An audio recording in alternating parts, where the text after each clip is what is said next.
Hi everyone, this is Mr. Hall and this is a really quick video about uncertainty. This is quite closely related to what you may have learned beforehand if you watched my previous video about significant figures. So it's worth knowing a little bit about significant figures before we go into this because they kind of go hand in hand in terms of how it works. This comes up in most sort of chemistry courses, in particular. It comes up in AQA.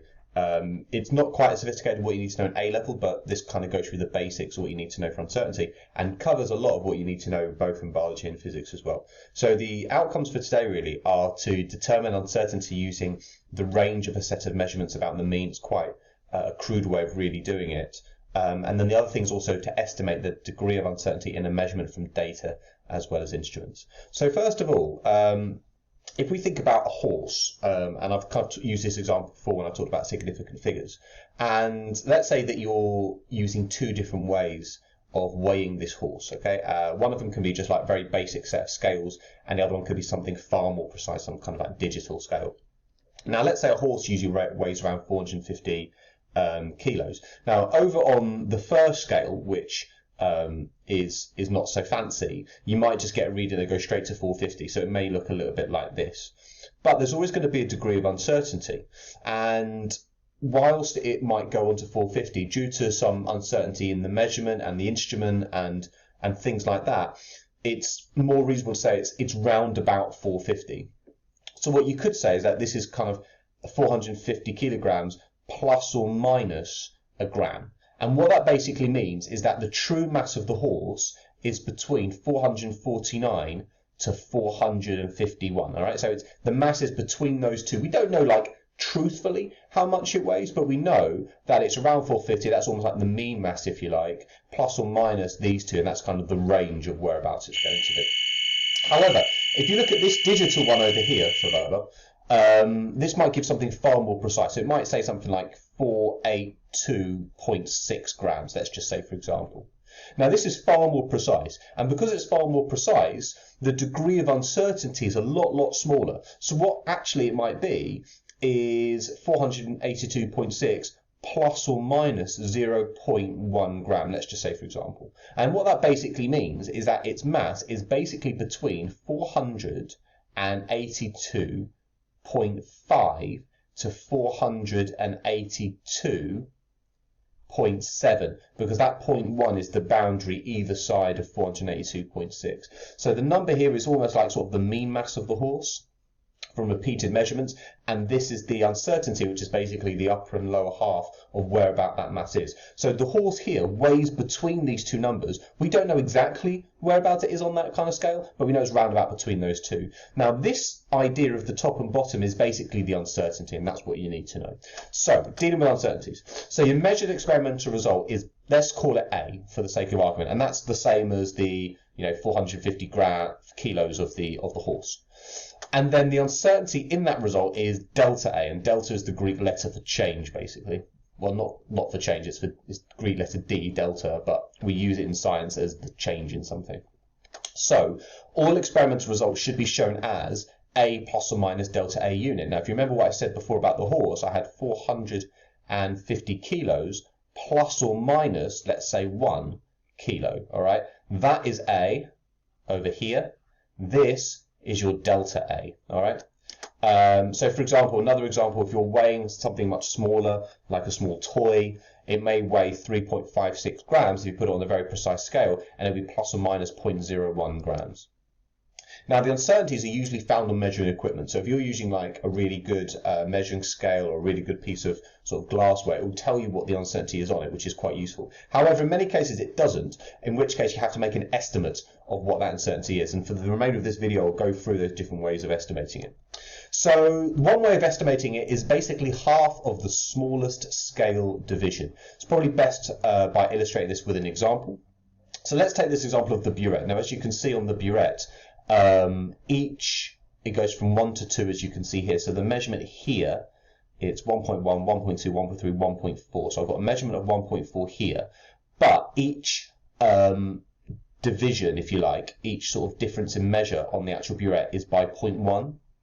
Now, the uncertainty is half of the smaller scale division. So I have to halve 0.1, which is 0.05. So I'd represent this number as 1.4 plus or minus 0.05 centimetre cubed. All right, so as I said, I'll just kind of reiterate what I've said here. The small scale measurement is 0.1, therefore the uncertainty is 0.05, as I illustrated there. Therefore, the measurement will be 1.4 plus or minus 0.05 centimetre cubed. So that's one way of doing it if it doesn't have the uncertainty on the actual glassware. Now, for digital instruments, the uncertainty is half of the last figure on the display, which is actually very similar to what we just mentioned with glassware.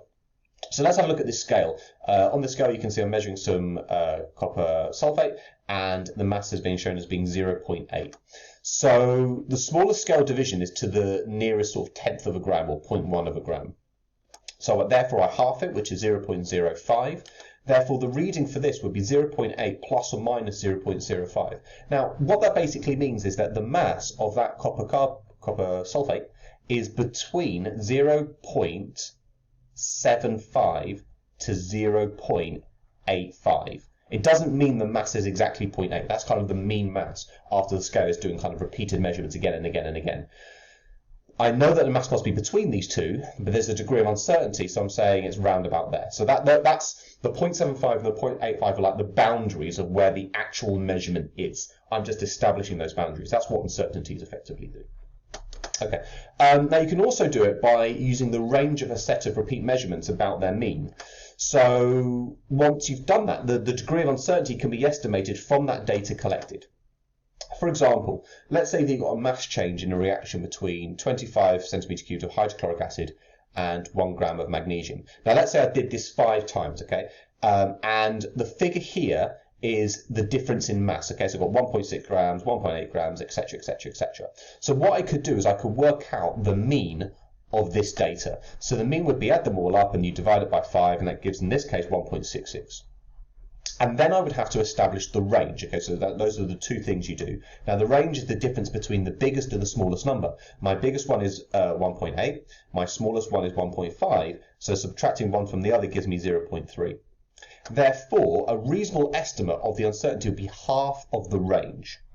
Now my range is 0.3, therefore half of that is 0.15. So for this example, my number would be 1.66 as being the mean result, plus or minus the 0.15, and that is my uncertainty. So what that's telling me is that the true amount of mass which has changed in this reaction is somewhere between 1.66 take away 0.15 is 1.51, all the way to 1.66 plus 1.5, which is 1.81. So the true mass change, like what it should be exactly, is between 1.51 and 1.81. I don't know really exactly where it is between those two, but I've done a rough estimation, okay? And that uncertainty tells me the degree of precision or imprecision I have in my measurement. The final thing I want to mention about is graphs. So once you work out your uncertainty, what you can do is you can show them on graphs using error bars. This sometimes comes up in exams. So for example, if you look at this data, this is the time taken to collect 20 centimetre cubed of gas. And you can see I've got my different data points there. I'm just going to change my pen to red to make it a little bit clearer to see. So what you might find on a graph is once you work out your degree of uncertainty, and then you work out, you know, what the highest and lowest sort of limits are for each data point, you can actually draw them as little bars. So let's say this point is around about 49, and let's say it's plus or minus 1 centimetre cubed, because it's sort of actually no, sorry, that's time in seconds, and this is concentration, let's say, in moles per decimeter cubed. So if it's plus or minus 1 second, then you would say that your error bars would show that, okay? So just to make it really clear, I'm not sure I'm being clear here, this data point is 49 plus or minus 1 second. So this point is the plus 1, so 49 to 50. This is the minus 1 going down to 48. So this shows you that between this red line and this red line, the true value lies. The blue dot is effectively just the mean. And then you could do the same thing for all the other data points showing those error bars, like so. And that just gives you an idea that the true values, or the true data value, is between those two bars.